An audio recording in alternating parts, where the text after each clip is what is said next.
जय मिथिला जय मैथिली। हम गुंजन ठाकुर अहाँ सबके स्वागत करैत छी अहाँ सबके अपन चैनल मिथिला मैथिली चैनल पर। अहाँ सब जे ई वीडियो फेसबुक पर देखैत होइ तो फेसबुक के पेज फॉलो करी, लाइक करी, शेयर करी। और अगर यूट्यूब पर देखैत होइ तो चैनल के सब्सक्राइब करी, लाइक करी, शेयर करी। और चलू बात बतबै छी जे आइ हमर सबके गाम नवकरह में हमारे सबके गांव नवकरह में नवयुवा श्रीमद् भागवत कथा समिति नवकरह के तत्वावधान में समस्त ग्रामवासी के सहयोग से श्रीमद् भागवत कथा के आयोजन राखल जा रहा है। जकर 7 तारीख का कलश भरत और 8 तारीख से श्रीमद् भागवत कथा प्रारंभ है जे 14 तारीख धरि चलत।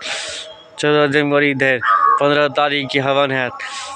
इस बीच में अपने लोग से आग्रह, अपने समस्त ग्रामवासी, इलाकावासी, पड़ोसीवासी सबसे आग्रह निवेदन जे अधिक से अधिक संख्या में आए कथा में भाग ली और पुण्य भागी बनी। और ये बता दे और जे श्रद्धालुगण के इच्छा हुआ एक कथा के सहयोग करी, आर्थिक रूप में सहयोग करी तो वो कथा पंडाल में हमारे कार्यकर्तागण सब बैठल छे या फिर मनु भाई के दुकान पर जाकर उठना से हाँ सब जैसे से चंदा के रकम जे दो सकी भागवत कथा में सहयोग कर सकी वो जाकर उठना जमा करी और अपन रसीद प्राप्त करी।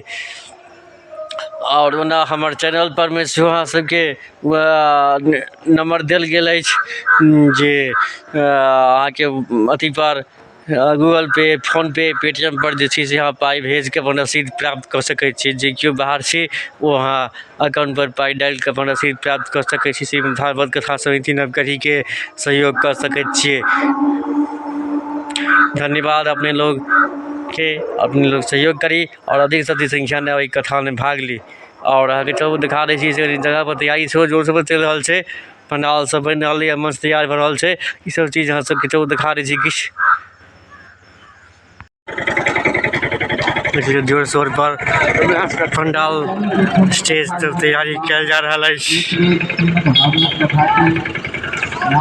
भव्य पंडाल तैयारी साथ स्टेज बन रहा है जे 7 तारीख से कलश भरला के बाद 8 तारीख से श्रीमद् भागवत कथा के कथा प्रारंभ हो जा रहा है।